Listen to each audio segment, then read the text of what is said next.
Cek, suara saya sudah terdengar jelas, Bapak Ibu.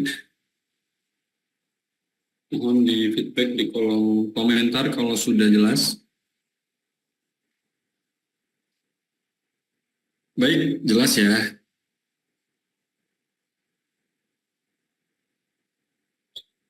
Kita mulai. A'udzubillahi minasyaitonirrajim. Bismillahirrahmanirrahim. Assalamualaikum warahmatullahi wabarakatuh.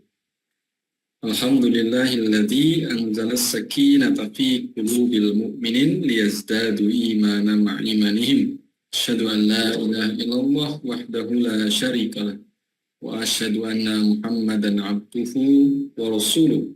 Allahumma shalli ala Muhammad wa ala ali Muhammad. Rabbi shrah li sadri wa yassir li amri wa hlul 'uqdatam min lisani yafqahu qawli. Alhamdulillah, segala puji senantiasa kita panjatkan pada Allah Subhanahu wa taala. Kembali di hari Selasa malam ini kita bisa bertatap virtual untuk kembali belajar bersama guru kita, Tuan Guru Ustadz Abdus Somad, dalam rangkaian Majelis Hijrah bersama UAS. Sebelumnya, salam kenal Bapak Ibu, Ayah Bunda semuanya, teman-teman semuanya. Saya Alvin Firdaus, biasa dipanggil atau disapa Bang Alvin. Insyaallah 1 jam ke depan izin memandu begitu ya, menjadi teman belajar Bapak Ibu semuanya. Baik, Alhamdulillah. Insyaallah malam hari ini kita akan kembali mendapatkan nasihat, mendapatkan siraman rohani begitu ya dari guru kita Tuan Guru Ustadz Abdus Somad. Insyaallah tema yang akan kita angkat adalah berkaitan dengan rahasia di balik musibah. Baik. Sebelum kita mulai Bapak Ibu, saya izin menyapa Bapak Ibu, boleh komen dari mana aja yang sudah hadir. Dari mana saja, mohon di feedback di kolom komentar. Ketik di kolom komentar dari mana? Sumbar, Pasuruan, dari Klaten, Depok, Serang, Batam, Aceh, Lombok. Wow. Pipitan tuh mana Pipitan? Ambon. Baik, Masya Allah. Mudah-mudahan hadir dari berbagai kota ya. Insya Allah Bapak Ibu, jadi Hijrah Bersama UAS ini adalah forum yang kita adakan dalam rangka untuk fasilitasi Bapak Ibu bisa belajar langsung bersama guru kita, Tuan Guru Ustadz Abdus Somad. Ya, jadi karena saking banyaknya tuh permintaan di Instagram yang pengen bertanya, dan kami cukup kelabakan untuk menjawab ya. Jadi inilah forum yang insya Allah mudah-mudahan bisa menjawab Bapak Ibu semuanya, menjawab pertanyaan Bapak Ibu semuanya. Baik, yang sudah hadir lebih dari 4 kali, coba katakan saya di kolom komentar yang sudah hadir lebih dari 4 kali. Saya, Ibu Nisa, Ibu Audi, Pak Rizal Jogja, Ibu Cynthia. Oke, yang baru pertama kali coba komen. Baru, komennya baru, yang baru pertama kali. Saya baru. Coba ada berapa orang yang baru? Oke, cukup banyak juga ya. Masya Allah sudah 300 yang bergabung di Zoom ini. Dan saya mengajak Bapak Ibu untuk mengajak yang lain. Ya, saya mengajak Bapak Ibu untuk mengajak yang lain. Ya, silakan boleh link yang sudah Bapak Ibu dapatkan dari admin bisa di-share di grup-grup keluarga Bapak Ibu semuanya. Hanya grup keluarga saja ya. Grup keluarga biar yang lain juga ikut belajar. Ya, silakan. Silakan boleh dibagikan. Supaya kebaikan ini nggak berhenti di kita, ya. Supaya kebaikan ini juga meluas kepada orang lain. Silakan yang sudah share, katakan don. D-O-N-E, don. yang sudah share. Nah, mantap, Masya Allah, tabarakallah. Terima kasih untuk Bapak Ibu, jazakumullah khairan katsiran sudah share ya. Mudah-mudahan jadi sedekah jariyah ya, lewat jempolnya, lewat internet HP-nya gitu ya. Mudah-mudahan jadi amal yang mengalir. Kalau ada orang yang kemudian bergabung, pahalanya juga mengalir kepada Bapak Ibu semuanya. Amin Allah, amin. Baik, Masya Allah. Terus bertambah. Karena nanti ada sesi tanya jawab Bapak Ibu, saya mempersilakan Bapak Ibu kalau bisa di rename dulu nama Zoom-nya. Di sini masih banyak tuh yang nama Zoom-nya iPhone, terus Vivo. Nah, diubah dulu nama Zoom-nya, biar nanti mudah kami memanggil di sesi tanya jawab, gitu ya.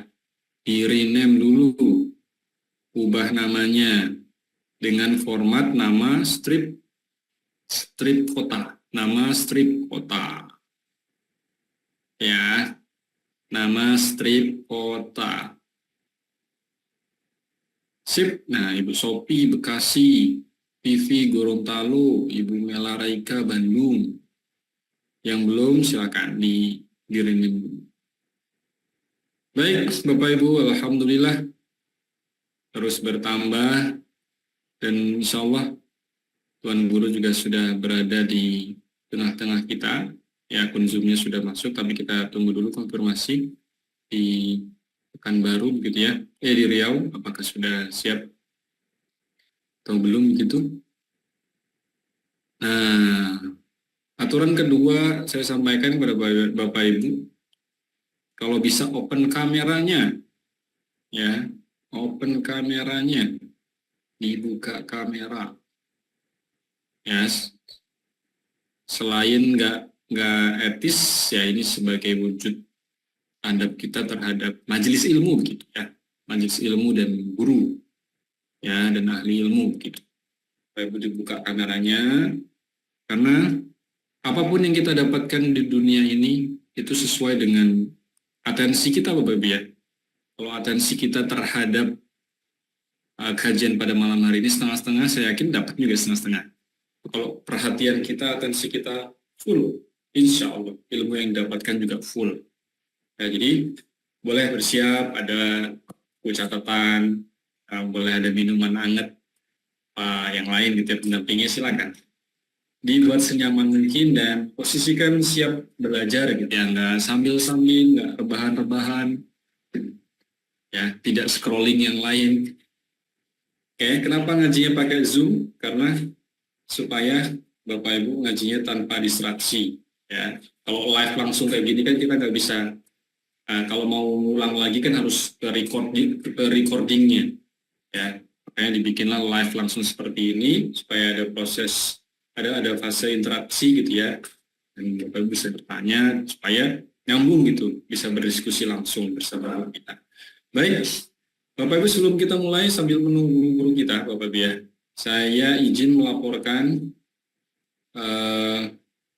progres terakhir dari himpunan donasi yang sudah Bapak Ibu lakukan mungkin dari 2 tahun yang lalu begitu ya, untuk pembangunan beberapa bulan yang lalu untuk pembangunan asrama kelas Pondok Pesantren Az-Zahra yang berlokasi di Rimbu Panjang.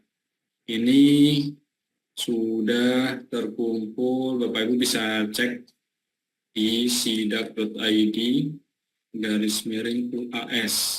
sidak.id/UAS. Kurang lebih saya izin untuk tampilkan ya.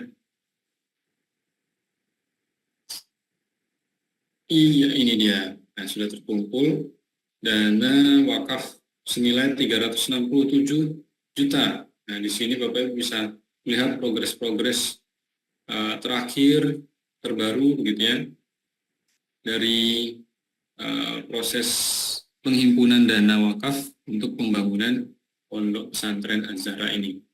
Ya, Bapak Ibu yang mungkin ada rezeki lebih, ingin berwakaf, baik atas nama diri sendiri atau atas nama orang tua, itu bisa kunjungi sidak.id/UAS. Ya, sidak.id/UAS. Nah, saya coba kirimkan juga di kolom komentar, Bob ya.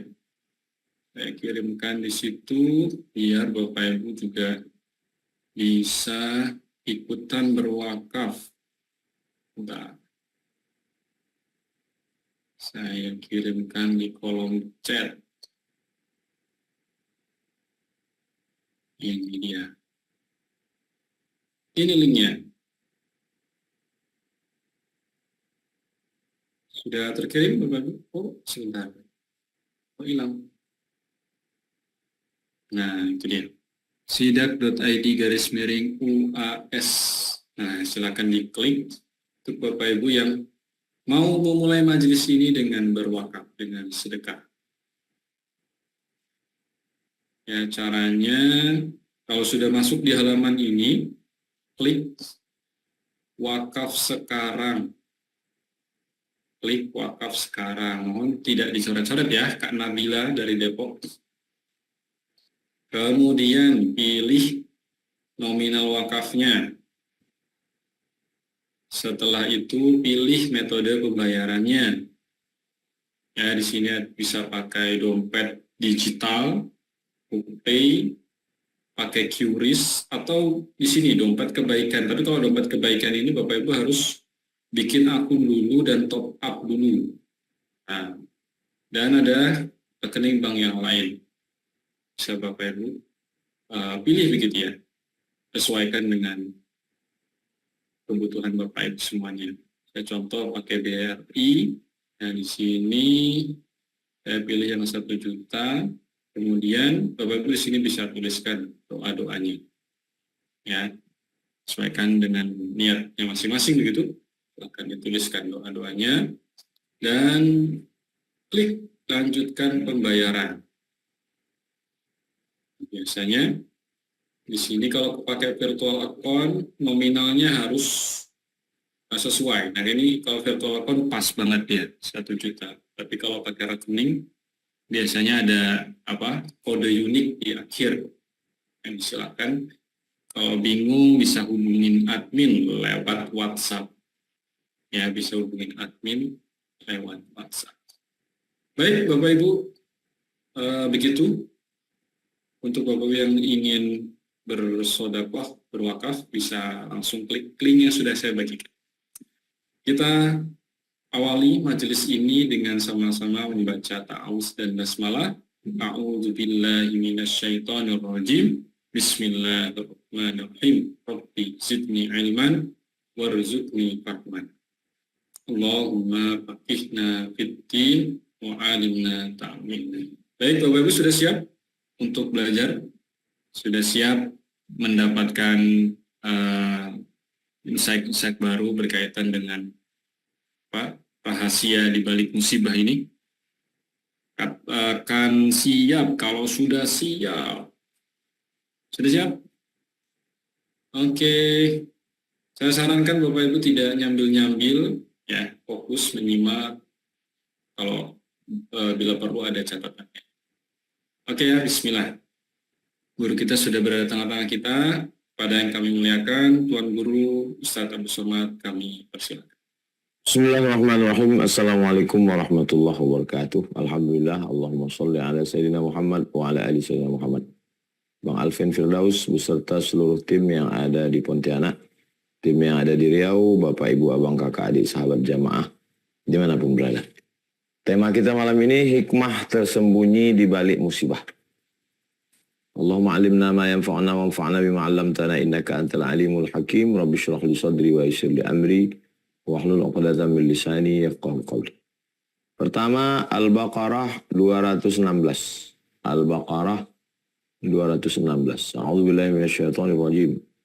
Wa 'asa an takrahu syai'an wa huwa khairul lakum.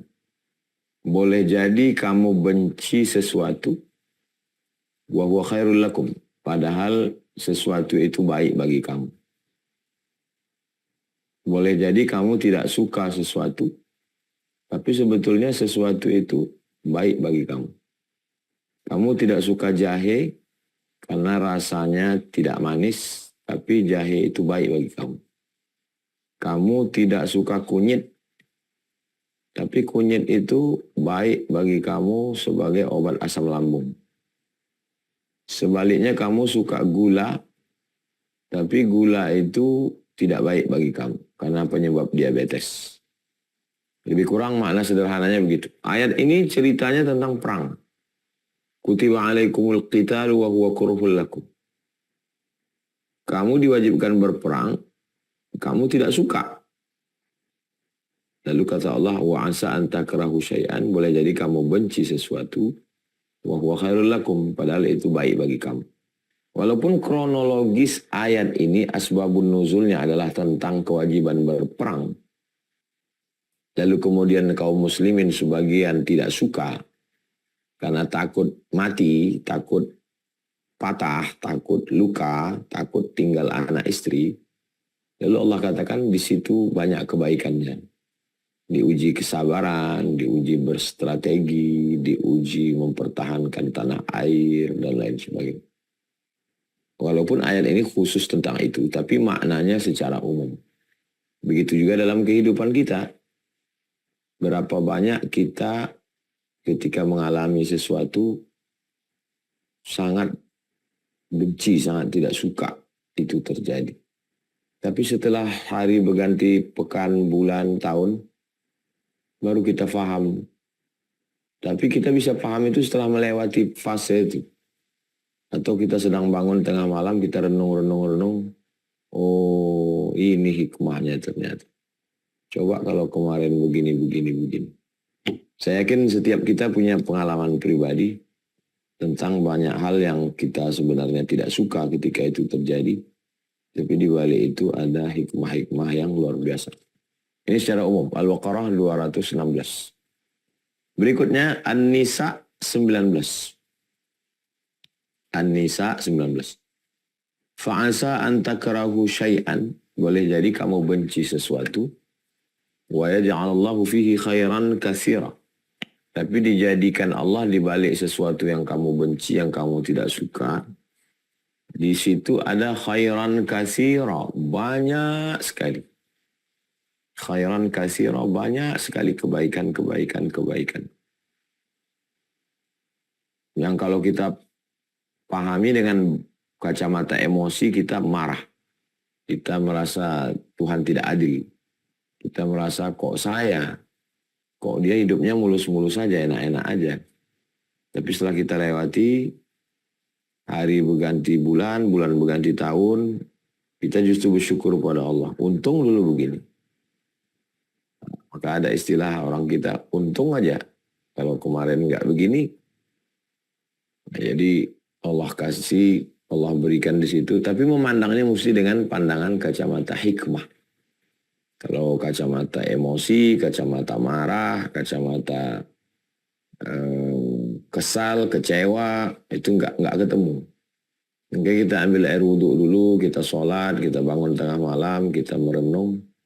Oh iya, rupanya hikmahnya begini. Hikmahnya di sini. Jadi cobalah kita renung-renung tentang, tak usah kita renung yang banyak-banyak, tentang perjalanan hidup kita aja lah. Perjalanan hidup saya, yang saya ingat-ingat. An-Nisa ayat 19. Oke, berikutnya yang ketiga, Al-Ankabut ayat 2. Al-Ankabut ayat 2. Hasiban nasu ayyusraku ayyaqulu amanna. Apakah manusia itu dibiarkan begitu saja mengatakan amanna, kami beriman? Apakah manusia itu dibiarkan begitu saja mengatakan amanna, kami beriman? Wahum la yuftanun, padahal mereka belum diuji. Apakah manusia itu dibiarkan begitu saja mengatakan asyhadu an la ilaha illallah wa asyhadu anna Muhammadar Rasulullah. Inna salati wa nusuki wa mahyaya wa mamati lillahi rabbil alamin. Apakah manusia itu dibiarkan begitu saja mengatakan at-tahiyatul mubarakatuh salawatut thayyibatulillah. Wahum la yuftanun, padahal mereka belum diuji. Kata yuftanun diambil dari kata fitnah. Apa Apakah mereka dibiarkan begitu saja mengatakan kami beriman sebelum mereka difitnah? Kata fitnah, akar asal kata bahasa Arabnya fitnah artinya batu yang dibakar. Jadi kalau kita gali tanah, ketemu batu hitam, kita bakar. Bakar dia di api unggun sehari semalam. Kalau dia tetap hitam, ya dia batu. Tapi kalau dibakar tiba-tiba besok meleleh, kuning, berarti dia emas. Kapan kita tahu dia batu atau emas? Ketika dibakar. Nah, jadi manusia ini begitu juga dengan kita berkawan. Kalau sedang kenyang, tenang, lenang, itu nggak nampak kualitas kawan itu. Mana kawan sejati? Orang menang punya banyak kawan. Orang kalah punya teman sejati. Kalau kita menang, senang, kenyang, tenang, banyak kawan kita. Kawan ketawa banyak. Tapi waktu berjuang, waktu sedang susah, waktu sedang terpuruk, berapa orang, coba hitung. Berapa orang kawan kita waktu susah, terpuruk, payah, itulah sahabat kita. Dan kita nggak suka itu susah itu. Nggak ada manusia ini suka susah, bangkrut, miskin, melarat, jatuh, kecewa, merana, nggak ada. Tapi di balik itu kita menemukan kawan-kawan, saya yakin setiap kita punya pengalaman itu. Dan coba mundur sejenak setahun yang lalu kah, 5 tahun yang lalu kah, 10 tahun yang lalu, kita ingat-ingat. Ada itu kawan-kawan kita yang memang betul kawan-kawan. Maka ada istilah kawan seperjuangan. Ini kawan berdarah-darah nih Pak Ustadz. Ini kawan seperjuangan ini. Kenapa? Ya memang begitu. Memang ada model kawan begitu. Berikutnya Al-Qasas 15. Al-Qasas 15, Al-Qasas ayat 15. Nabi Musa waktu itu sudah berada pada zona nyaman. Tinggal di istana, anak angkat Fir'aun, punya ibu yang penyayang. Tiba-tiba ketika keluar dari istana, dia melihat ada 2 orang yang sedang yaqtatilan, sedang kelahi. Lalu Nabi Musa melerai, memisah, jangan kelahi, tapi kemudian ini orang ngelawan. Fawakazahu Musa faqadha alaih. Nabi meninjunya, rupanya ditinju mati. Akhirnya Nabi Musa SAW, karena yang terbunuh ini ternyata adalah masyarakat kelas 1. Kalau masyarakat kelas 2 Bani Israel. Masyarakat kelas 1 adalah warga Fir'aun. Lalu Nabi Musa SAW pergi dari istana Fir'aun. Iya, siapapun yang tinggal di zona nyaman akan mengatakan bahwa ini sesuatu yang tidak mengenakkan. Masa hidup sudah enak, tiba-tiba mesti berada di gurun pasir yang panas, nggak tahu mau kemana, hidup lagi mulai dari nol. Itu sangat tidak nyaman, sangat tidak enak. Tapi apa hikmah di balik itu? Hikmah di balik itu Allah mempertemukan Nabi Musa dengan anak Syuaib. Allah kemudian mempekerjakan Nabi Musa kepada Syuaib samania hijaj 8 musim. Mengembalakan kambing, panas terik, bau busuk. Tapi disitulah latihan kesabaran. Karena nanti dia akan punya misi besar, dia akan menghadapi Fir'aun. Orang nyaman tidak bisa menghadapi Fir'aun. Orang yang tidur di istana Fir'aun tidak bisa menghadapi Fir'aun. Yang bisa menghadapi Fir'aun itu hanya anak muda yang sudah digembleng di panas terik gurun pasir, 10 tahun mengembala kambing, dipukul ombak, diempas gelombang, karangnya tajam, airnya deras. Hanya ombak yang kencanglah yang bisa mendidik nakhoda yang jitu. Nakhoda yang hebat, nakhoda yang handal, itu alumni dari lautan yang dahsyat. Kalau cuma naik sampan di kolam renang, itu tidak melahirkan nakhoda. Itu anak-anak naik perahu bebek. Makanya di yayasan kah, di partai kah, di negara kah, di ormas kah, generasi pertama itu pasti generasi pejuang. Tapi kalau udah generasi kedua, juang-juang pedikit, generasi penikmat. Jadi Allah menceritakan bagaimana proses Nabi Musa SAW melewati sesuatu yang tidak menyenangkan, yang tidak mengenakkan, tapi di balik itu ada rahasia. Allah ingin mengeluarkan Nabi Musa dari istana Fir'aun dengan sedikit kekhilafan, yang itu pun dalam skenario Allah. Lalu kemudian akhirnya dia keluar dari zona nyaman itu, dia ngantri untuk mengambil air, dia menyelamatkan anak Syuaib membawa kepada Syuaib, menjadi pekerja selama 8 tahun, 10 tahun. Setelah mentalnya siap, barulah kemudian Allah Subhanahu wa Ta'ala menghadapkan orang yang siap ini berhadapan dengan Fir'aun. Berikutnya yang kelima, As-Saffat ayat 100. As-Saffat, surat As-Saffat ayat 100. Rabbi habli minas salihin. Rabbi habli minas salihin, berikanlah saya anak yang soleh. Doa Nabi Ibrahim alaihissalam. Padahal kalau kita baca ceritanya di ujung, begitu mudahnya Allah membuat Sarah mengandung punya anak. Lahirlah Ishak. Tapi kenapa dia perlu berdoa 86 tahun menurut tafsir Ibnu Katsir? 86 tahun, Rabbi habli minas shalihin, Rabbi habli minas shalihin, Rabbi habli minas shalihin. Sampai akhirnya menikah dengan Hajar. Hajar melahirkan anak Ishak. 13 tahun setelah itu, 86 tambah 13, 99. Barulah lahir Yakub, barulah lahir Ishak. Dengan Hajar lahir Ismail, dengan Sarah lahir Ishak. Kenapa mesti menunggu 13 tahun? Kenapa mesti menunggu nikah dulu dengan Hajar? Kan bisa aja nikah dengan Sarah langsung lahir anak. Ya itu kan garis finishnya. Itu kan garis finishnya. Menikah dengan Sarah, lahir anak, selesai. Allah buat tidak punya anak, menikah dengan Hajar. Hajar melahirkan Ismail. 13 tahun setelah itu lahir Ishak.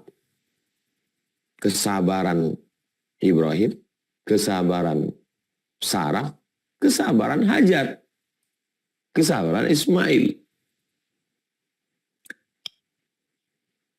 Hampir semua perjalanan itu tidak mengenakkan. Rabbi habli minas shalihin tidak mengenakkan. Kemudian ketika sudah lahir mesti dipisahkan jauh dari Palestina ke Makkah. Tidak mengenakkan. Kemudian setelah anak ini remaja disuruh disembelih. Tidak mengenakkan. Jadi kalau kita baca kisah nabi-nabi itu, hampir semuanya kisah tentang orang yang berhadapan dengan perjalanan hidup yang tidak mengenakkan, tidak menyenangkan. Cobalah tunjukkan ke saya, cobalah kita cari bersama ayat-ayat yang cerita tentang, karena sesuatu yang kita pun kalau ngobrol sama orang, selalu kita tanya dia, coba kau ceritakan tentang perjuangan hidupmu. Saya pergi ke Lampung, ketemu dengan Pak Haji, umur 83 tahun. Gimana perjuangan Pak Haji dulu merantau meninggalkan kampung halaman? Nggak pernah saya ketemu sama orang, coba ceritakan enak-enaknya. Bagi kita enak-enak itu, yang nggak enak untuk diceritakan. Memang banyak hal dalam hidup ini tidak bisa difahami orang kalau dia tidak mengalami. Lam ya'rif man lam yadhuq, kata Syed Qutb dalam tafsir fi zilalil Quran. Tidak tahu kalau nggak pernah merasakan. Gimana kita mau menceritakan tentang asam pedas bawang campur tempoyak kalau orang nggak pernah. Ya kayak durian, tapi durian busuk, durian asam, payah menceritakannya itu. Tapi bagi kita yang pernah mengalami kesulitan, kepayahan, kepahitan hidup, oh iya, itu ternyata yang Ustaz maksud. Berikutnya yang keenam, An-Nisa ayat 57. An-Nisa ayat 57. Wa ma qataluhu, mereka tidak membunuhnya. Wa ma salabuhu, mereka tidak menyalibnya. Walakin syubbiha lahum.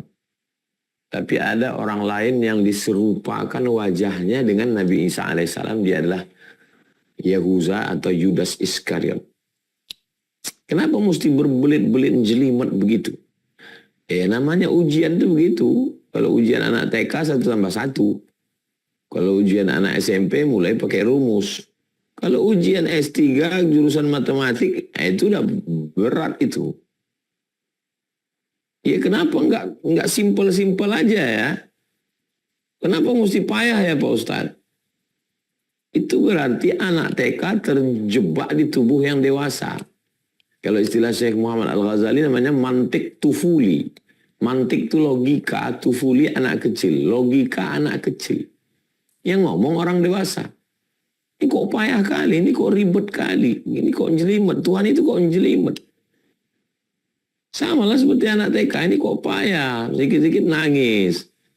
Sami itu payah ngambil mainan, nangis.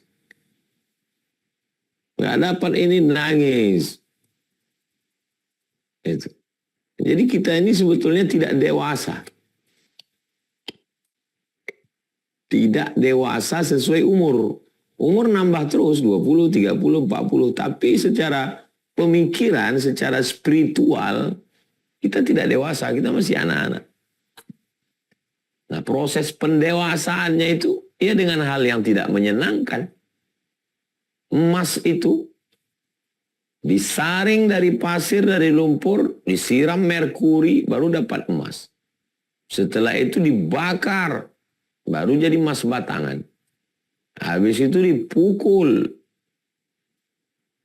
dicetak, diukir, dipahat, digrenda, di kertas pasir. Barulah dia jadi. Kursi jati, kayu jati. Dipotong, dijemur, dipahat, diukir, dibentuk, disakiti. Sekarang kalau mau mendapatkan kayu gaharu, gaharu yang normal, gaharu yang tidak normal, cobalah tulis di YouTube itu, proses mendapatkan gaharu. Ditanam pohon gaharu itu, dipaku, dimasukkan besi panas. Ingin mendapatkan kualitas. Tidak ada satupun yang tidak berproses. Semua yang instan itu akan, apapun namanya yang instan maka disebut dengan karbitan. Kenapa pisang ini nggak manis ya? Kenapa menggumpal-gumpal dalam? Oh, karbitan. Tidak melewati proses. Kawan-kawan kita yang hobi mancing itu, nyewa kapalnya, nyewa sampannya, naik motor dari rumah ke pinggir sampan, musim kemarau, jalan kaki lagi dari tempat parkir mobil, ke tengah laut, bau panas-panas, pulang malam, kena nyamuk. Kalau mau dapat ikan, pergi ke pasar dapat ikan, selesai. Kenapa? Kenapa dia mesti melewati? Karena bagi dia adventure, petualangannya itu. Bukan masalah ikannya itu. Malah setelah ikannya dapat, coba tengok bule-bule itu. Setelah ikannya dapat malah dilepas. Petualangannya mendapatkan itu. Begitu juga hidup ini. Nabi Isa itu hidupnya. Belum lahir ibunya sudah difitnah. Setelah lahir ibunya difitnah lagi. Setelah diangkat terus. Rata-rata yang ulul azmi, Ibrahim, Musa, Nuh, Isa, Sayyidina Muhammad SAW. terberat. Yang ujian hidupnya biasa-biasa aja, ya biasa-biasa aja.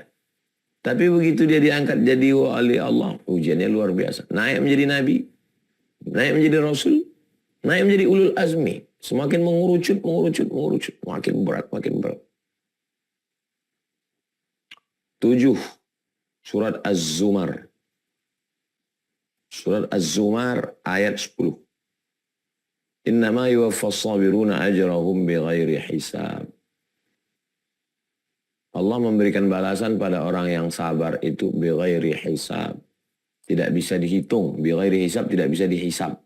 Bighairi hisab tidak bisa diduga, tidak bisa dikira. Nggak bisa aku mengiranya. Maksudnya nggak bisa aku ngitungnya, nggak bisa aku menduganya.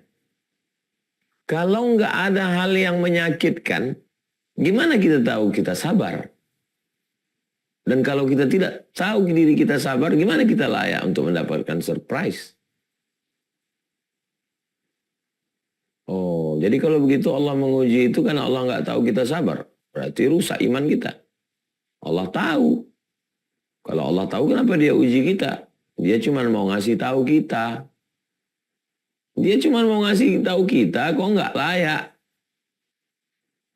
Supaya kita sendiri ngaku, oh ya aku nggak layak. Pernah nggak berdoa merasa malu? Malunya itu doanya minta seperti Nabi Musa, seperti Nabi Isa, seperti Nabi Ibrahim. Tapi pas diukur-ukur kesabarannya jauh kan malu. Kayaknya nggak layak lah minta. Bagaimana mungkin orang masuk surga, bagaimana mungkin orang dapat balasan pahala unlimited kalau dia tidak sabar? Bagaimana mungkin dia tahu dirinya sabar kalau dia nggak kena ujian? Jadi beragama ini memang perlu keheningan. Perlu bahasanya waqfah ma'an nafsi. Sejenak bersama jiwa. Boleh juga ini ada acara dialog namanya sejenak bersama jiwa. Karena kita udah terlalu banyak sejenak sama handphone, sejenak sama laptop, sejenak sama scroll-scroll. Tapi kita lupa untuk duduk sejenak bersama jiwa. Mengajak jiwa itu berdialog. Kamu ini sabar apa enggak? Kamu ini layak enggak masuk surga? Berikutnya yang ke-8. Al-Anbiya 83. Al-Anbiya 80. Surat Al-Anbiya 83. Anni masaniyad durru. Aku kena penyakit. Anni aku. Masaniyad durru kena penyakit. Masaniyad durru kena sesuatu yang memudaratkan. Enggak enak. Darar, mudarat. Aku kena sesuatu. Wa anta arhamur rahimin. Engkau adalah maha penyayang di antara yang tersayang. Engkau adalah paling sayang di antara yang penyayang. Coba kita lihat. Menyebut nama ujiannya dia malu. Ya Allah, aku ini kena penyakit. Penyakitnya sakit kulit, enggak. Umum aja. Aku ini kena sesuatu yang enggak mengenakkan. Kita kalau mau minjam duit sama orang, dan kita segan sama orang itu kita ngomongnya enggak jelas. Aku datang mau minjam duit 10.000. Itu. Tapi kalau kita segan kali. Kebetulan anak saya ini lagi mau ujian. Dan gurunya tidak bisa menerima dia kalau nggak bayar uang semester. Begitulah suasana. Ini ceritanya tentang Nabi Ayub ini. Surat Al-Anbiya 83 ini tentang Nabi Ayub. Apa yang menimpa dia pun dia tidak sebutkan secara eksplisit. Dan untuk menyebut nama Allah, padahal kalau mau to the point, aku sakit ya Allah. Atau mau to the point lagi, sembuhkan aku ya Allah. Isfini ya Allah. Sembuhkan aku ya Allah. Enggak ada kalimat itu keluar dari mulutnya. Dia cuma bilang, kata massa artinya sentuh. Aku disentuh sesuatu yang tak mengenakkan. Dan engkau adalah yang paling penyayang di antara yang penyayang. Itu kalimat Nabi Ayub itu lembut sekali. Padahal penyakit yang dia alami sakit sekali. Rumahnya hancur, anaknya meninggal, kebunnya hilang, ternaknya mati, sakit kulit, orang benci. Yang tinggal sama dia cuma Rahmah sendiri. Istrinya Rahmah, perempuan yang penuh kasih sayang. Makanya doa untuk orang yang menikah itu selalu Allahumma arham bainahuma kama rahimta baina Ayyub wa Rahmah. Buatlah mereka berkasih sayang sebagaimana sayangnya Ayub dan Rahmah. Di tengah, biasanya kita kalau terlalu susah kita emosi. Di tengah kesulitan, kesusahan, kepayahan, kepahitan itu. Disitulah Nabi Ayub mengatakan, Rabbi anni massani yadurru. Aku disentuh. Aku dijamah. Aku terkena sesuatu yang tidak mengenakkan ya Allah. Dan engkau adalah yang maha penyayang di antara yang penyayang. Dan dia berdoa itu pun karena Rahmah udah gak tahan. Berdoalah Ayub. Aku udah gak tahan lagi kata Rahmah. Dan Allah menyembuhkannya urkut birijlika. Tumitmu engkau injakkan ke tanah. Keluar air mughtasalun baridun. Yang dipakai untuk mandi air sejuk. Sehat. Dikembalikan Allah semuanya. Jadi kalau kita membaca Al-Quran sebenarnya kita sedang menonton peristiwa yang lebih menyakitkan dari kita, yang lebih mengerikan dari kita. Supaya kita, hidup ini kalau nggak kita banding-bandingkan, ada orang mengatakan jangan banding-bandingkan hidup kita. Kalau kita sedang diuji, kita mesti banding-bandingkan. Kalau kita nggak bandingkan, kita nggak tahu. Perasaan kita yang paling parah. Kita mesti bandingkan. Oh, ternyata aku ini belum ada apa-apanya kalau dibandingkan Nabi Ibrahim. Kalau sama Nabi Musa belum ada apa-apanya. Kalau dibandingkan dengan Maryam belum ada apa-apanya. Kalau dibandingkan dengan Nabi Isa belum ada apa-apanya. Apalagi dengan Nabi Muhammad SAW. Mereka ibadahnya banyak. Statusnya hebat. Ujiannya aja begitu. Apalagi aku. Datanglah sabar kita. Datanglah ridho kita. Datang tawakal kita. Minta disertasi itu. Itu yang coklat.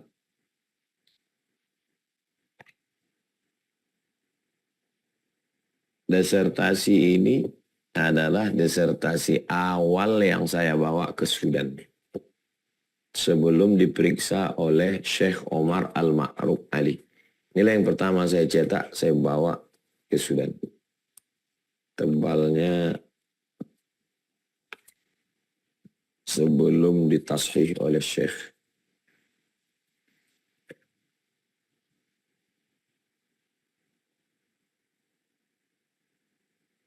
...618 halaman. Kapan Ustadz nulis ini? Ustadz kan sibuk ceramah. Iya, saya terdaftar di Sudan. November 2017. November 2017. Saya terdaftar S3 di Sudan. Tapi saya nggak pernah nulis. Karena sibuk. Ceramah pagi. Dan kita untuk fokus nulis itu nggak bisa. Nulis cicil nggak bisa. Otak kita nggak seperti itu cara kerjanya. Dia mesti fokus. Tanggal 11 April 2019. 11 April 2019 di rumah Kiai Abdul Rashid saya ketemu dengan Pak Prabowo. Tanggal 11 April. Tanggal 12 saya menghilang dari peredaran karena serangan medsos segala macam. Saya tinggal di panti asuhan. Di Jakarta ada satu panti asuhan, saya tinggal di satu kamar. Kerja saya di kamar tuh cuman sholat, makan, nulis. Sholat, makan, nulis. Sholat, makan, nulis. Lalu saya mulai menulis. Dari tanggal 11 itu, tanggal 12 itu lah mulai saya nulis. 12, 13, 14, 15, 16, 17, 17 atau 18 itu Pilpres 2019. Sudah selesai semua, TPS tutup tanggal 12, tanggal 17, 18 April 2019 saya keluar. Saya kira masalah sudah selesai. Ternyata tidak sesimpel itu, nggak sesimpel yang kita bayangkan. Intel itu di mana-mana, di depan. Ini kantor tempat saya, di depan itu ada masjid. Itu dipoto sama kawan. Nah, tengok tuh. Intel itu nggak pulang-pulang mengawasi itu.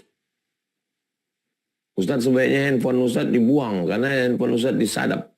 Buang sama handphone-handphonenya. Sama nomornya sekali. Beli nomor baru, handphone baru. Akhirnya lama saya tidak pakai handphone sama sekali. Hikmahnya, kalau saya pakai handphone saya nggak fokus. Jadwal ceramah semuanya off, delete. Tidak ada handphone, no WhatsApp, no medsos. Kerja hanya sholat, makan, nulis, sholat, makan, nulis, sholat, makan, nulis. April, Mei, Juni, Juli. Semua referensi yang selama ini dikirim kawan-kawan. Seandainya, ini kalau mundur lagi ke belakang. Seandainya peristiwa itu tidak terjadi. Bagi orang yang nggak paham, Ustadz PNS, Ustadz hilang, Ustadz nggak dapat apa-apa, Ustadz dibully orang, Ustadz. Bagi saya sangat-sangat bersyukur kepada Allah Subhanahu Wa Taala. Kalau mundur lagi, mundur ke belakang. Kalau saya tidak mengalami kesulitan, kepahitan, kepayahan yang tersulit saya rasa dalam hidup itu, barang ini tak jadi. Kalau ini tidak jadi, saya tidak akan pernah sidang di Sudan. Akhirnya Desember 2020, saya disidang di Universitas Omdurman Islamic University. Naik beritanya, cum laude. Setelah itu, Universitas Sultan Syarif Ali memberikan saya profesor. Mana mungkin Sultan Syarif Ali ngasih profesor kalau saya LCMA? Ingin juga doktor, tapi nggak sempat nulis. Mau nulis nggak bisa, tapi ingin doktor. Akhirnya gimana? Ya pastilah. Ujung-ujungnya kan pasti honoris causa. Mau nulis nggak sempat. Mau nulis S3 nggak sempat. Tapi ingin doktor, mau dipanggil doktor. Ya ujung-ujungnya honoris causa. Allah menyelamatkan saya. Saya tidak honoris causa. Saya nulis. Disidangkan. Berlanjutlah terus. Jadi Allah Subhanahu Wa Taala memang yang paling berat 2019 April. Dari mulai Maret. 18 Maret 2019 mak meninggal. Tempat bergantung, tempat minta doa, tempat ngasih semangat. Maret sudah tumbang. April fitnah Pilpres. April. Oh itu udah nggak selesai-selesai itu. April, Mei, Juni, Juli ke Sudan. Ke Sudan nggak ada pesawat yang mau masuk ke Sudan itu. Satu-satunya pesawat yang mau masuk ke Sudan hanya Uni Emirat nggak masuk lagi, Etihad nggak masuk lagi, Saudi nggak masuk. Saya sampai mendarat di airport tuh udah sepi airport. Hanya satu pesawat transit di Addis Ababa, Ethiopia Airlines. Ethiopian Airlines. Sampai di sana internet nggak ada. Karena pemerintah menghilangkan internet, karena dengan internet orang tukar berita untuk ajak unjuk rasa. Jadi orang unjuk rasa nulis di dinding-dinding, kita unjuk rasa tanggal sekian. Emang minta ampun. Maret, April, Mei, Juni, Juli. Juli itu pun periksa. Alhamdulillah kayaknya lapang. Pas dicek sama pegawai pasca sarjana, dia lihat, kamu daftar tahun berapa Abdul Somad? 2019 saya bilang. 2019. Sekarang 2000, kamu daftar 2017 saya daftar. Sekarang 2019. Iya, tapi kamu daftar itu November. Sekarang Juli. Syarat untuk sidang mesti 2 tahun. Kamu baru 1,5 tahun. Sekarang Juli, Agustus, September, Oktober, November. Kurang 4 bulan lagi kalau mau sidang. Balik lagi ke Indonesia. Bukan senang mau pula bolak-balik dari Sudan ke Indonesia. Sampai ke Indonesia bulan akhir Juli. Agustus, fitnah lagi. Saya dilaporkan 5 laporan. 5 saya klarifikasi di Majelis Ulama Indonesia. Bahwa saya sedang menyampaikan ceramah saya dipotong, dan lain-lain, dan seterusnya. Akhirnya bulan Desember saya berangkat lagi. 11 Desember 2019 saya sampai di Sudan. Akhirnya saya sidang tanggal 24, sehari menjelang hari Natal. Sangat saya paham Allah buat saya mengalami kesulitan, kesusahan, kepayahan itu supaya apa? Supaya saya jadi ustadz. Orang ngadu ke saya. Orang mengadukan kesulitan, kepayahan hidupnya ke saya. Dan ketika saya ngomong tentang kepayahan saya, oh ternyata ujian saya ini belum ada apa-apanya ya ustadz ya. Sering saya. Nah, orang ngadu ke saya. Saya biarkan cerita. Orang kalau cerita ke kita, biarkan aja. Biarkan cerita, udah selesai, baru kita kasih tahu. Aku dulu begini-begini. Keluarga nggak ada, emak tak ada, hidup sendiri, lari-lari ke sana kemari, handphone mati, nulis, diawasi, semua putus, keluar dari PNS, kawan menjauh. Nah, jadi judul malam ini memang bagi saya memang saya mesti menyampaikannya. Kalau orang yang tak mengalami tak layak dia untuk menyampaikan. Yang terakhir ditutup dengan hadis Sahih Bukhari dan Muslim. Ma yusibul muslim min nasabin wala wasabin wala hammin wala huznin wala adha wala ghammin. Sakit badan, sakit pikiran, susah hati, lelah, letih, sedih, gundah gulana, galau. Hatta syaukah yushakuha. Sampai duri yang menusuk tapak kaki. Illa kafarallahu biha min khatayah. Itu hanya cara Allah untuk membersihkan dari dosa-dosa.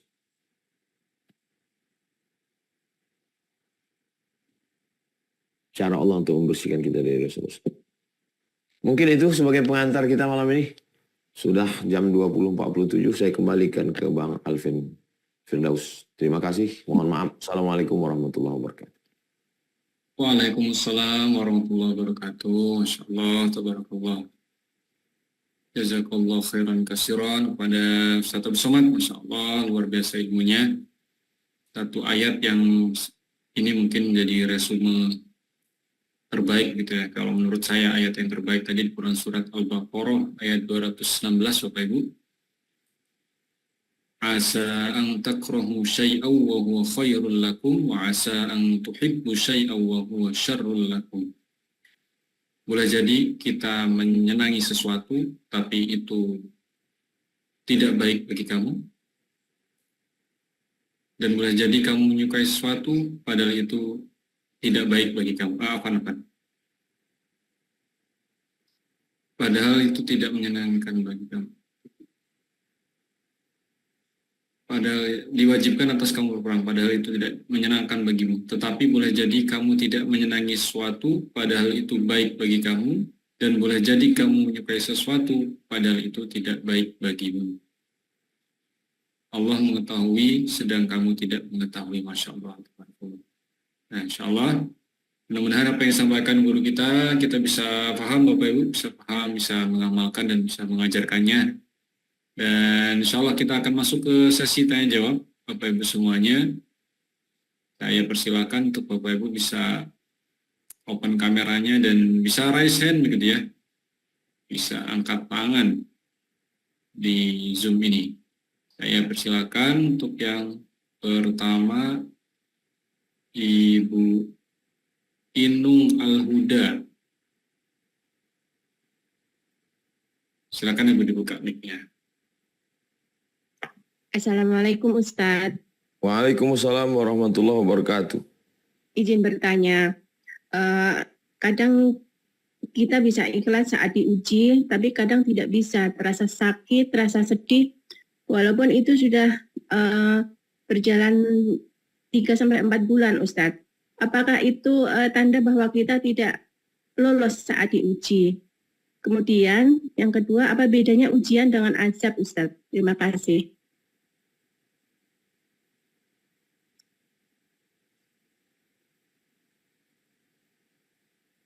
Ketika kita diuji, kita mungkin sabar. Kita tidak menarik-narik rambut, tidak memukul-mukul pipi, tidak mencaci maki, tidak sumpah serapah. Artinya kita sabar. Tapi rasa sakit kecewa dalam hati kita ada. Apakah sakit kecewa yang ada dalam hati itu menunjukkan kita tidak beriman, tidak ridho, tidak ikhlas? Kita hanya bisa mengatasi yang bisa kita atasi. Saya bisa menghentikan tangan saya untuk tidak mukul-mukul pipi, nyobek-nyobek baju, narik numbuk dinding. Saya hanya bisa menghentikan mulut saya untuk tidak sumpah serapah, nyaci maki Tuhan, nyaci maki orang. Tapi saya tidak bisa menghentikan bisikan hati dan pikiran saya. Makanya orang selalu mengajak untuk bersemedi, untuk macam-macam lah. Itu sebenarnya cara untuk menghentikan bisikan hati dan pikiran. Nah, dalam Islam bagaimana cara menghentikan bisikan hati dan pikiran itu? Kalau dulu ini, kalau. Menghentikan kalau itu dengan zikir. Makanya Buya Hamka baca Quran. Terus membaca Quran. Untuk menghentikan itu. Karena ketika kita alihkan dia, kita tidak bisa menghentikan dia selama kita masih hidup, selama kita masih sehat, selama jantung masih berdetak, selama nafas masih berembus. Kita nggak bisa menghentikan hati dan pikiran, itu nggak bisa. Kecuali kita mati atau gila. Kita hanya bisa mengalihkannya. Mengalihkannya ke baca Quran. Makanya ketika Pak B.J. Habibie pergi ke psikiater, baca biografinya. Dokter, psikolog, dokter nyuruhnya untuk menulis. Saya mencoba menganalisa, merenung, kenapa dokter nyuruhnya menulis? Karena dengan menulis, kita sedang mengalihkan kerja hati dan pikiran, kita fokus ke menulis. Karena kalau dia nggak nulis, dia akan terus, kenapa dia meninggal? Kenapa dia sakit? Kenapa dia meninggal? Kenapa nggak aku mati duluan? Kenapa? Jadi Buya Hamka mengalihkannya ke baca Quran. Orang-orang tarekat mengalihkannya ke zikir. Satu hari zikirnya 5.000 kali. Jadi ada orang melukis. Ada orang membuat karya seni nyanyi. Ada memahat. Itu sebetulnya mengalihkan. Saya menulis. Mengalihkan. Karena kalau saya nggak nulis, saya akan marah, kecewa, benci, campur semua itu. Sakit hati. Itu bisa depresi. Bisa anxiety, bisa bunuh diri orang. Yang disebut sekarang dengan kesehatan mental. Jadi kalau bahwa ibu, saya, kita semua merasakan sakit, kecewa, itu cara mengalihkannya, kita alihkan dengan fokus ke yang lain. Apakah menulis, apakah berzikir, apakah baca Quran, sesuai dengan yang kita bisa. Lalu kemudian, misalnya kita sakit nih, misal. Bagaimana kita bisa membedakan bahwa sakit ini adalah ujian atau azab? Ada 4 kemungkinan. Bahwa sakit saya itu menghapus dosa saya. Bahwa sakit saya itu mengangkat derajat saya. Bahwa saya sudah mau masuk surga, cuman amal saya kurang. Lalu dibuat Allah saya mengalami sesuatu yang tidak menyenangkan supaya saya dapat pahala sabar. Pahala sabar itulah nanti untuk nombok cukup syarat. Bahwa Allah mau ngasih saya satu level makam namanya ridho. Ridho level tertinggi. Lebih tinggi dari surga. Penghuni surga pun minta ridho. Maka doa kita, Allahumma inna nas'aluka ridhaka. Ridha hanya diperoleh orang yang ridha menerima takdir Allah. Misal saya sakit. Apakah saya sakit ini karena menghapus dosa saya? Atau saya sakit ini mau mengangkat derajat saya? Atau saya sakit ini untuk mencukupkan amal saya supaya masuk surga? Atau sakit ini karena Allah ingin saya ridha? Enggak ada standarnya. Kalau sakitnya kanker berarti kutukan. Kalau sakit perut berarti enggak ada. Maka solusinya hanya husnuzon pada Allah. Bahwa saya ada silap, saya salah. Saya dosa, saya banyak maksiat. Lalu Allah uji saya begini, berarti Allah ingin menghapuskan dosa saya. Berarti Allah sudah mencatatkan saya derajat tinggi. Berarti Allah sudah memasukkan nama saya sebagai penghuni surga, cuma amal saya kurang. Berarti Allah ingin saya ngasih saya ridho. Saya sedang dites. Jangan pesimis, jangan negatif, jangan suudzon, jangan negatif thinking. Hubungan kita dengan Allah itu 2. Pertama husnuzon, yang kedua ridho. Husnuzon, apapun yang dikasih Allah kita husnuzon. Allah sayang sama kita. Allah mau menghapuskan dosa kita. Allah mau mengangkat derajat kita. Allah memperbaiki hidup kita. Demikian. Allahu a'lam.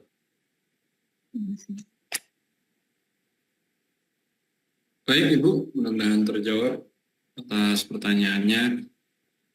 Persilakan berikutnya untuk Ibu Dani, Umi Dani.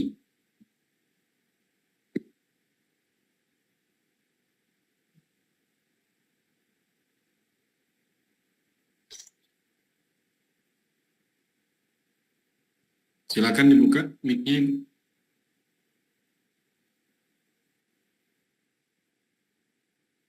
Silakan dibuka.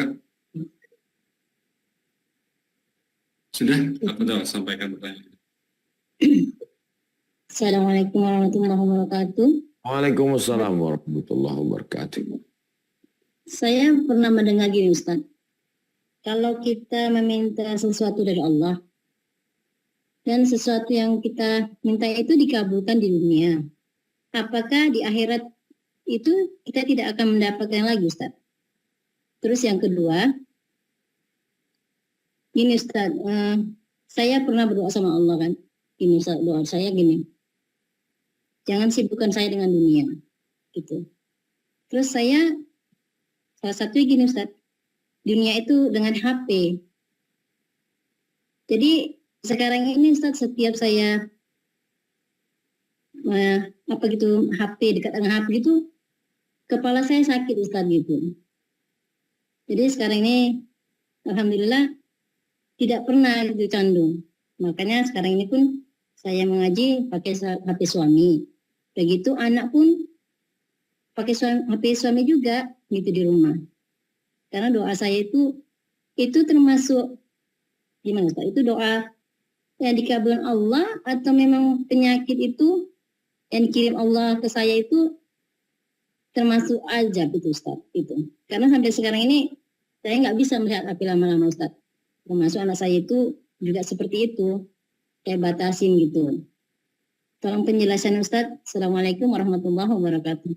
Waalaikumsalam warahmatullahi wabarakatuh. Pertanyaan pertama, kalau kita minta sesuatu sudah dapat di dunia, apakah kita tidak dapat lagi di akhirat? Minta rumah, minta mobil, minta istri, minta anak, minta duit, minta jabatan, minta...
pernah kecewa. Kalau dapat berarti dia sedang diuji. Kalau tidak dapat berarti dia tidak diuji. Kalau dapat hanya setetes, nggak dapat pun dia nggak dapat setetes. Sering tuh diulang-ulang. Saya pun yang ngomong, saya ulang-ulang sering supaya masuk ke kepala saya. Ya Allah, jangan jadikan saya sibuk dengan dunia. Pertanyaan kedua, jangan sibukkan saya dengan dunia. Lalu kemudian kalau menengok HP, kepala pusing. Saya ketemu dengan beberapa pejabat yang tidak punya HP. Jadi kalau dia mau nelpon orang, staf orang nelpon stafnya dia tidak pegang handphone sama sekali.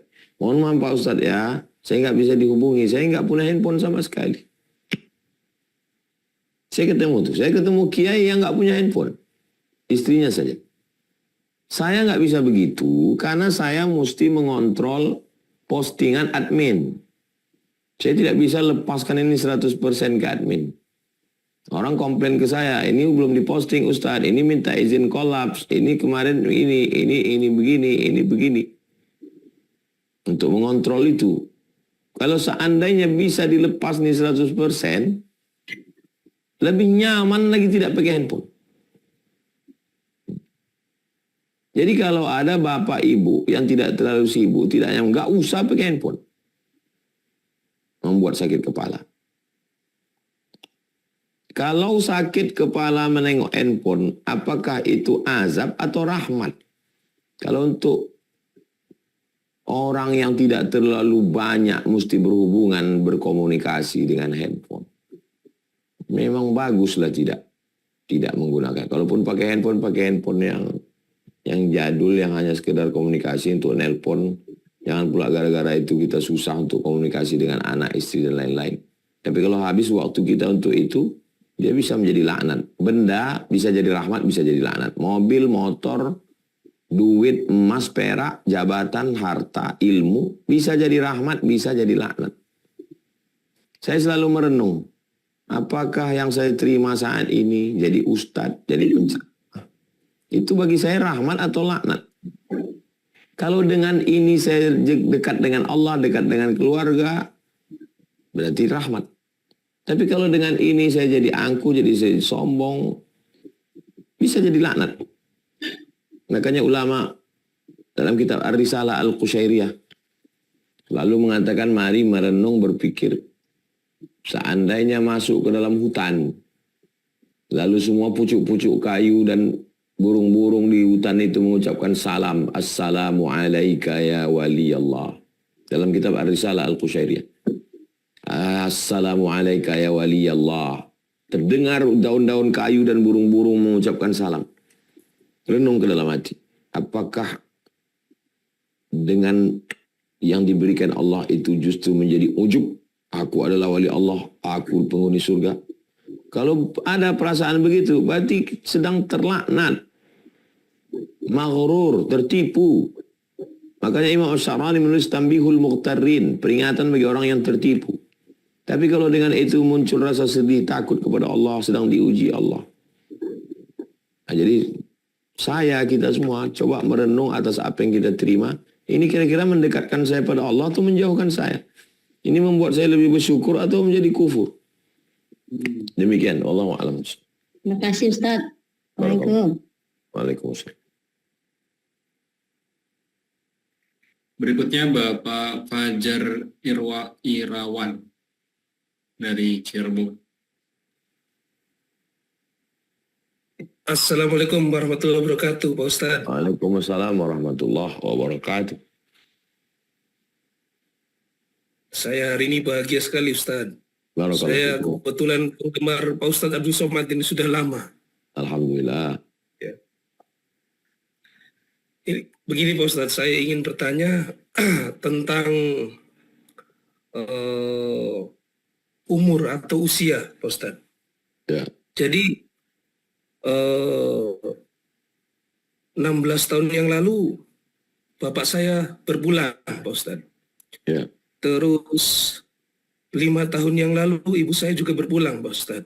Allahumma firlahu. Sampai sekarang saya pun masih merindukan beliau berdua, Pak Ustaz. Ya. Bisa dibilang ikhlas harus ikhlas, tapi kenapa perasaan hati ini masih mengganjal gitu, Pak Ustaz? Jadi bagaimana Pak Ustaz, menurut Pak Ustaz, supaya kita bisa sepenuhnya mengikhlaskan orang tua kita yang sudah dipanggil sama Allah yang Maha Kuasa itu, Ustaz. Itu saja Ustaz, terima kasih. Assalamualaikum warahmatullahi wabarakatuh. Waalaikumsalam warahmatullahi wabarakatuh. Yang pertama, Pak Fajar tanamkan dalam pikiran bahwa Allah sudah menuliskan takdir 50 alfasanah 50.000 tahun. Qabla an yakhluqas samawati wal ard, sebelum Allah menciptakan langit dan bumi. Sebelum Allah menciptakan langit dan bumi 500.000 tahun. 50.000 tahun sebelum Allah menciptakan langit dan bumi, bahwa Allah mentakdirkan ayah dan ibu Pak Fajar bahwa mereka akan menghadap Allah pada hari itu, pada tanggal itu. Saya selalu mengulang-ulang itu dalam pikiran saya. Hai Abdul Somad, bahwa Allah sudah menakdirkan ayahmu, ibumu, emakmu kembali pada 11 Rajab 18 Maret 2019, dan takdir Allah itu rufi'atil aqlam, penanya sudah diangkat, wajaffatis suhub, kertasnya sudah kering. Saya yakinkan dalam pikiran saya berulang kali bahwa ini takdir Allah, kau tidak bisa merubahnya, kau hanya bisa menerimanya saja. Itu kunci pertama. Iman kepada takdir Allah. Yang kedua, bahwa aku sayang dengan ayah dan emakku. Tapi Allah jauh lebih sayang. Pak Fajar sayang dengan almarhum bapak, dengan ibu. Tapi Allah jauh lebih sayang. Sesayang-sayangnya Pak Fajar paling ngasih belanja, belikan mobil, buatkan rumah, bawa jalan-jalan. Tapi Allah menempatkan mereka di tempat Allahumma ja'al quburahum rawdatan min riyadil jinan, satu taman dari taman-taman surga. Tanamkan itu dalam pikiran saya, aku sayang tapi Allah lebih sayang. Yang tadi letaknya di pikiran bahwa Allah sudah mentakdirkan. Yang kedua, sayang letaknya di hati. Yang ketiga, yang di mulut. Mulut selalu membaca Al-Fatihah. Setiap ingat baca Al-Fatihah. Ingat sekali baca sekali baca. Ingat 2 kali baca 2 kali. Saya sampai hari ini setiap ingat, saya sedang ceramah, nampak ibu-ibu gendong anak kecil. Berarti begitulah dulu makku waktu menggendong aku kecil, waktu dia nengok Maulid Nabi Isra Mi'raj, mengayun anak orang, baca marhaban, barzanji. Begitu ingat, langsung bacakan Al-Fatihah. Begitu ingat, langsung bacakan Al-Fatihah. Amalan fikiran, amalan hati, amalan mulut. Amalan fikiran, yakini bahwa ini takdir Allah. Amalan hati, Allah lebih sayang. Amalan mulut, segera Al-Fatihah, sholawat, zikir, baca Yasin, dan lain sebagainya. Saya yang ngomong, saya yang ceramah ini, menceramahi Pak Fajar dan jamaah yang lain, kita semua. apakah bekas di hati saya lebih kecil daripada bekas di hati Pak Fajar? Wallahu a'lam bishawab. Gak tahu. Apakah rasa rindu saya, rasa sayang saya yang berbekas di hati saya, yang mestinya dalam ceramah saya kita mesti ikhlas, kita ridho, kita hilangkan. Ternyata pas dicek, di dalam hati saya sebesar duit logam. Di dalam hati Pak Fajar sebesar ujung rambut, sebesar sawi. Berarti sebenarnya Pak Fajar jauh lebih berhasil daripada saya. Saya baru berteori. Nggak bisa, kita hanya mengatur yang bisa kita atur. Ada banyak hal yang tidak bisa kita atur. Salah satunya adalah perasaan kita. Kita hanya bisa menasehati dia. Hai perasaanku, Allah lebih sayang. Hai perasaanku, ini takdir. Hai hatiku. Makanya ada ungkapan orang, berdamai dengan diri. Menenangkan diri. Itu maksudnya, itu maksud kalimat-kalimat mereka itu yang mengatakan kita mesti berdamai dengan diri kita bisa menenangkan yang di dalam, kita sedang, itu sebetulnya. Nah dalam Islam cara-caranya itu ya dengan membaca Quran, memahami Quran, menekankan maknanya dalam pikiran, ke dalam hati, ke dalam lisan, ke dalam perbuatan. Saya alihkan rasa dalam hati itu saya alihkan ke buat yayasan, buat sekolah gratis, 25 orang. Saya alihkan ke situ dia. Supaya nggak terlalu fokus. Karena kalau terlalu fokus, ingat, hati kita itu jadi rusak. Kecewa, sakit hati. Kita hanya bisa mengalihkannya ke kegiatan-kegiatan yang lebih positif. Begitu lebih kurang, Pak Fajar di Cirebon. Baik, alhamdulillah. Terjawab ya Bapak Fajar. Baik, Bapak Ibu sebelum lanjut ke penanya lain, saya izin bertanya Ustaz, berkaitan dengan musibah ini kan seringkali identiknya kita misalnya kehilangan sesuatu gitu Ustaz ya. Kehilangan harta, kehilangan orang yang dicintai, kehilangan jabatan dan lain-lain gitu ya. Saya pernah dapat ungkapan bahwa musibah terbesarnya seorang mukmin itu justru bukan itu, tapi ketika Allah cabut tuh rasa nikmat untuk ibadah. Nah yang pengen saya tanyakan tuh apa tandanya Ustaz bahwa Allah tuh ngasih musibah berupa cabut kenikmatan ibadah itu Ustaz? Orang sebelum azan udah ke masjid, wudhu, kita mau azan, mau orang sholat, mau apa, nggak ada peduli. Walaupun ustadz, walaupun orang yang suka pengajian. Jadi kalau ada perasaan begitu, kita mesti cepat introspeksi diri, muhasabah. Ini jangan-jangan aku udah kena ini. Khatamallahu ala qulubihim, hati terkunci, wa ala sam'ihim, telinga tersumbat, wa ala absarihim, mata tertutup. Berawal semuanya dari hati. Udah nggak ada rasa, hilang rasa, mati rasa.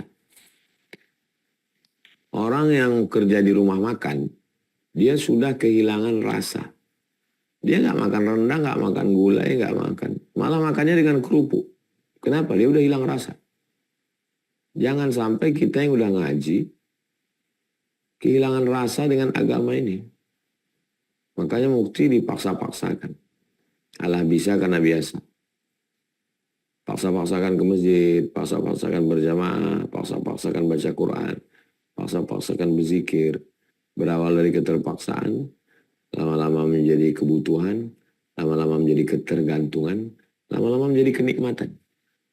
Kalau tidak dilewati proses itu, apalagi dengan dunia yang sekarang, azan lah, sholat lah, TV jalan juga, handphone jalan juga, hari berganti pekan berganti bulan berganti tahun, mati. Hilang, habis, sia-sia. Jadi, azab yang paling mengerikan itu adalah ketika Allah mengunci hati, Ketika kita kehilangan rasa, orang kena COVID itu udah nggak tercium lagi aroma parfum. Makanan yang enak, yang pedas, yang lemak, yang lezat udah hilang. Kehilangan rasa. Dan yang paling mengerikan adalah kehilangan rasa hati. Nggak kasihan nengok anak yatim, nggak lagi ada rasa peduli. Mau ulama datang, mau habib, mau ustadz, mau tuan guru. Udah rata aja udah dunia ini udah. Mati rasa. Saya paksa-paksakan untuk datang ke pengajian, datang ulama, datang. Saya paksa-paksakan untuk mencium tangan ulama. Walaupun mereka menarik tangannya. Itu sikap mereka. Tapi saya tetap takzim dengan guru-guru saya, dengan ustaz-ustaz saya. Untuk menumbuhkan rasa dalam hati. Paksa-paksakan, duit kita pun tak banyak kali karena kita bukan orang kaya. Paksa-paksakan menyantuni fakir miskin, du'afa, supaya terasa dia. Jangan sampai kita mati rasa. Mungkin begitu Bang Alvin. Baik, terima kasih Ustaz atas jawabannya. Barakallah. Baik, kita lanjut ke penanya berikutnya. Saya persilakan Ibu Sopi dari Bekasi.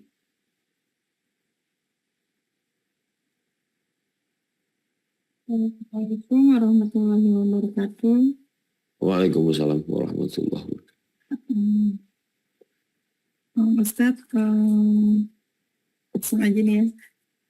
Saya kan dikasih cobaan apa namanya berpengajian sama apa udah tinggal parent gitu ya. Nah itu semenjak awal keputusan untuk berpisah itu sampai sekarang hubungan silaturahmi dengan pihak keluarga suami itu apa namanya kan putus hubungan ya. Saya sengaja menghindari supaya tidak mencegah perdebatan, terus khawatir ada masalah baru, terus khawatir nanti hubungan anak dengan pihak sana nanti jadi bermasalah gitu. Terus juga menjaga mental dan hati saya gitu. Khawatir nanti ini lagi gitu. Itu yang tindakan saya itu salah tidak ya Ustadz? Karena kan pesannya kayak memutus silaturahmi gitu. La yahilu li muslimin ayahjura akhahu fawqa thalathin. Tidak boleh seorang muslim memutus silaturahim lebih dari 3 hari. Mana kata ayahjura diambil dari kata hajara, meninggalkan, membenci, memutuskan. Jadi pahami dengan baik. Saya misalnya punya tetangga. Kalau saya akrab dengan dia, nanti saya ghibah, nanti saya namimah, nanti saya ikut grup yang tidak baik. Lalu saya hanya say hello. Assalamualaikum, apa kabar? Cukup. Itu bukan berarti memutus silaturahim. Jadi mana putus itu adalah meninggalkan, membenci, menjauhi. Jadi selama kita masih ada hubungan sebagai sesama muslim, ada hubungan baik, itu tidak masuk kategori memutuskan. Ibu masih tetap sebagai saudara, sebagai seorang muslim. Tapi kalau hubungannya dekat, yang namanya pernah terluka, beda sama kulit yang nggak luka. Kulit kalau dia luka, kena angin, kena garam, kena jeruk dikit, sakit. Jadi ibu sebenarnya sedang menjaga, mengantisipasi, bukan memutus. Menjaga hati orang, menjaga hati kita, menjaga pandangan orang. Jadi tidak masuk kategori memutus. Tapi kalau sampai membenci, menghasut, dan seterusnya, itu makna memutus. Jadi pahami makna memutus itu dengan baik. Tidak hanya dalam konteks kehidupan ibu secara umum, tapi kita ini semua. Ada beberapa orang yang kita tidak terlalu akrab, Karena kalau kita akrab, merusak kita. Di grup-grup kita mungkin kita nggak komen, tapi kita nggak putus. Karena kalau kita terlalu aktif di situ, nggak ada positifnya. Nggak ada.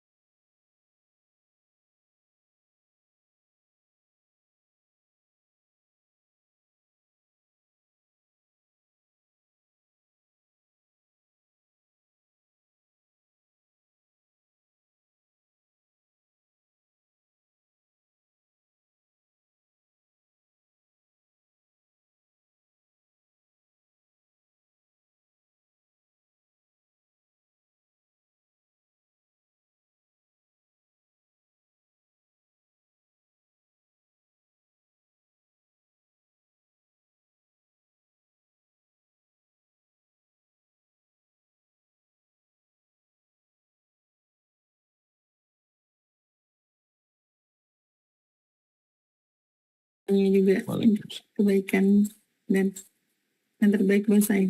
Assalamualaikum warahmatullahi wabarakatuh. Waalaikumsalam warahmatullahi Waalaikumsalam warahmatullahi wabarakatuh. Baik, insyaallah, alhamdulillah sudah jam 9 lewat 20 menit di jam saya, Bapak Ibu. Sebelum nanti kita mendengarkan closing statement dari guru kita atas materi pada malam hari ini, saya izin menyampaikan Bapak Ibu, untuk teman-teman Bapak Ibu semuanya jemaah yang ada di Lombok, insyaallah kita akan ada kajian eksklusif, tanya UAS eksklusif yang insyaallah akan dilaksanakan di Hotel Raya Lombok. Bapak Ibu bisa ikut dengan cara daftarnya di tanyauas.id/Lombok. tanyauas.id/Lombok. Ya, kita akan laksanakan di Hotel Lombok Raya Mataram, Bapak Ibu. Nah, linknya kami izin bagikan di kolom chat. Ya, itu linknya, Bapak Ibu. Sudah saya bagikan. Di sini ada Ada akad belajarnya untuk tiket masuk senilai Rp75.000, Bapak Ibu. Ini insya Allah dana yang terkumpul akan dialokasikan untuk salah satunya pembangunan Pondok Pesantren Az-Zahra di Riau dan untuk operasional siar acara. Bapak Ibu bisa daftar dengan cara mengisi form yang ada di halaman tersebut. Tanya uas.id/Lombok. Ya, ini terbatas harga tiket 75.000 ini terbatas untuk 200 orang pertama. Tafadhol, silakan yang warga Lombok yang ingin belajar bersama guru kita. Baik, Ustadz, mungkin ada closing statement atau kalimat penutup berkaitan dengan materi pada malam hari ini dan juga ditutup dengan doa bersama. Tafadhol, Ustadz. Menyenangkan tidak menyenangkan, enak tidak enak, suka benci, itu pandangan kita. Itu pandangan kita. Dalam pandangan Allah, semua yang Dia kasih ke kita baik. Saya ulang sekali lagi. Enak tidak enak, senang susah, kecewa bahagia. Itu dalam pandangan kita. Dalam pandangan Allah, semua yang aku kasih ke kamu baik. Ketika berbeda pandangan kita dengan pandangan Allah, disitulah muncul kecewa, sakit hati, tidak adil. Jadi apa yang bisa kita lakukan? Menyatukan pandangan kita dengan pandangan Allah. Ya Allah, jadikan aku memandang semua yang kau berikan ini baik. Kalau menurut engkau ini baik, jadikan aku menerimanya dengan baik. Walaupun menurut hawa nafsuku tidak baik. Walaupun menurut orang sekelilingku tidak baik. Tapi menurut engkau bagiku ini baik. Buat aku bisa melihatnya baik. Makanya dalam Sahih Muslim, la yazalu abdi yataqarrabu ilayya bin nawafil. Hamba-hambaku yang melaksanakan ibadah sunat mendekatkan diri kepadaku. Hatta uhibbah, sampai aku mencintainya. Fa idza ahbabtuhu, kalau aku sudah mencintainya, maka dia akan memandang dengan pandanganku. Kalau sudah memandang dengan pandangan Allah, maka saat itu kita tidak lagi ada yang tak baik. Karena pandangan kita sudah sama dengan pandangan Allah. Allah melihat semua yang dia kasih ke kita itu baik. Gimana membahasakannya? Saya pribadi, diri saya, kesakitan, kesulitan, kepahitan yang saya hadapi itu, saya nggak suka. Nggak siap saya menerimanya. Bagi saya itu nggak enak, bagi saya nggak enak itu. Kenapa saya menganggap itu nggak enak? Karena saya melihat itu dengan diri saya, dengan kacamata saya, dengan pandangan hawa nafsu saya. Tapi bagi Allah, rencana Allah untuk saya itu baik. Saya yang belum bisa memahami rencana Allah itu. Maka ya Allah, jadikan aku melihat yang kau kasih ini kepadaku seperti engkau melihatnya. Bukan seperti aku memandangnya. Inna salati wa nusuki wa mahyaya wa mamati lillah.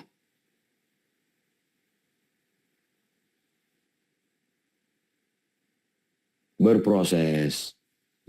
Allah akan menanamkan itu ke dalam hati kita.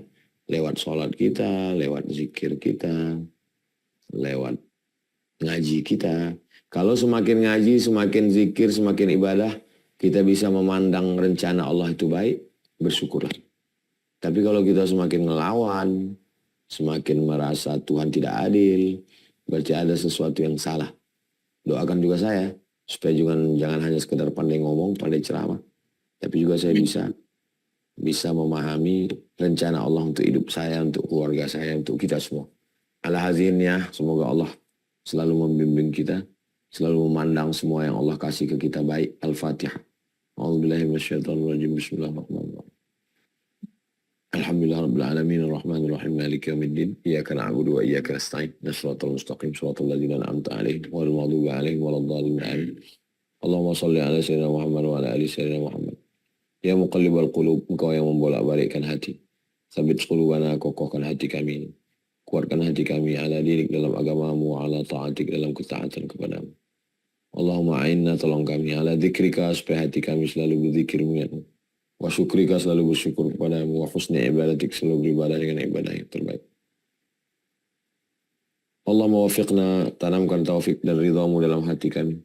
Lima tuhibbu wa tardah, supaya kami beramal dengan amal yang kau cintai dan kau ridhai. Jadikan kami memandang sesuatu yang engkau berikan pada kami seperti engkau memandangnya. Jika engkau pandang itu baik, kami juga melihatnya menjadi baik berkat pertolonganmu. Ansurna, tolong kami ya nasirul haq. Engkau menolong segala kebaikan kebenaran. Allahumma arinal haqqa haqqa warzuqna ittiba'ah. Tunjukkan pada kami yang benar itu benar, supaya kami bisa mengikutinya. Wa arinal batila batila warzuqna istinabah. Tunjukkan pada kami bahwa yang batil itu salah, supaya kami bisa menjauhinya. Allahumma ja'alna minal mutahabbina bijalalik, jadikan kami orang-orang yang berkasih sayang karena engkau.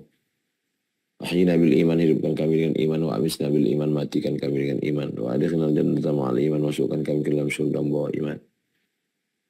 Wa jama'na ma'al habibil mustafa fi jannatikal ula, satukan kami bersama Nabi Muhammad SAW dalam surga jannatul firdaus. Rabbana atina fid dunya hasanah wa fil akhirati hasanah wa qina adzabannar. Sallallahu alaihi wasallam Muhammad wa ala alihi wasallam. Alhamdulillah rabbil alamin. Taqabbalallahu minna minkum taqabbal ya karim. Assalamualaikum warahmatullahi wabarakatuh. Demikian Bang Alvin Firdaus berta seluruh tim.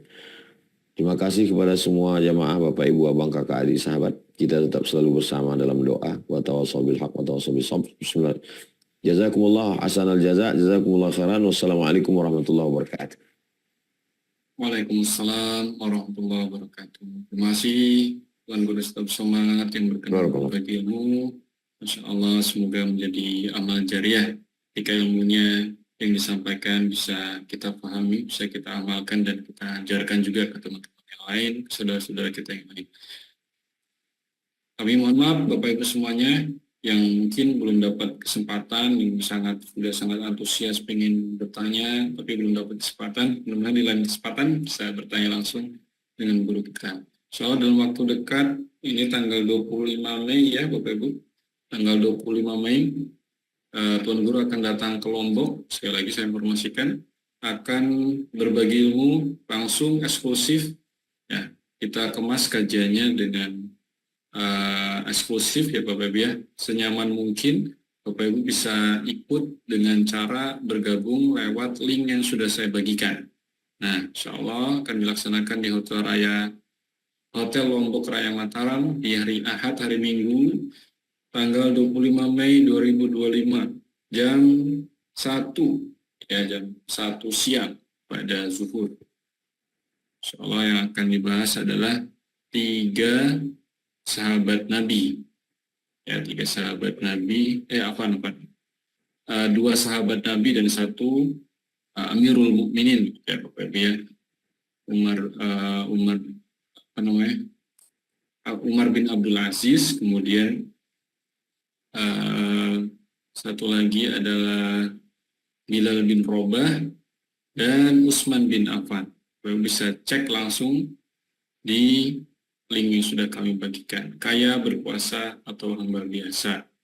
Tanya uas.id/eksklusif atau /Lombok sama aja. Tanya uas.id/Lombok. Nah, ini dia. Ya, insya Allah akan dilaksanakan di Hotel Lombok Raya Mataram. Syarat masuk venue kami wajibkan untuk infak tiket senilai Rp75.000. Dan ini harganya tiap pekan akan bertambah, akan berubah. Untuk saat ini yang berdaftar masih belum di angka 100, kalau nggak salah data terakhir yang saya dapatkan sekitar 60 orang. Kita 60 orang, jadi masih ada kuota sekitar 140-an. Silakan Bapak Ibu, masih dengan nominal Rp75.000. Isi linknya, nomor dengan nama lengkap, nomor WhatsApp, kemudian email.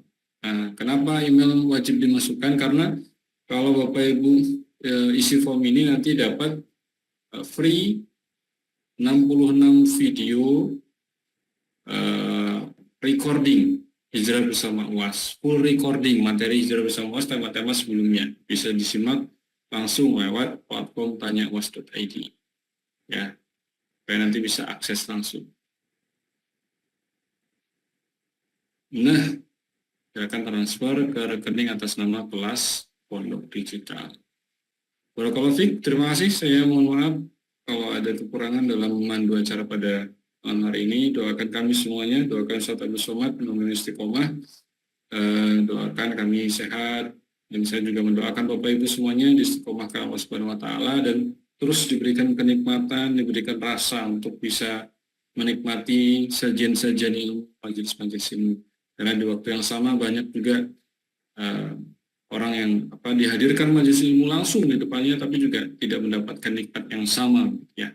Mudah-mudahan kita terus diistiqomahkan untuk bisa belajar, untuk terus butuh dengan ilmu, butuh dengan guru.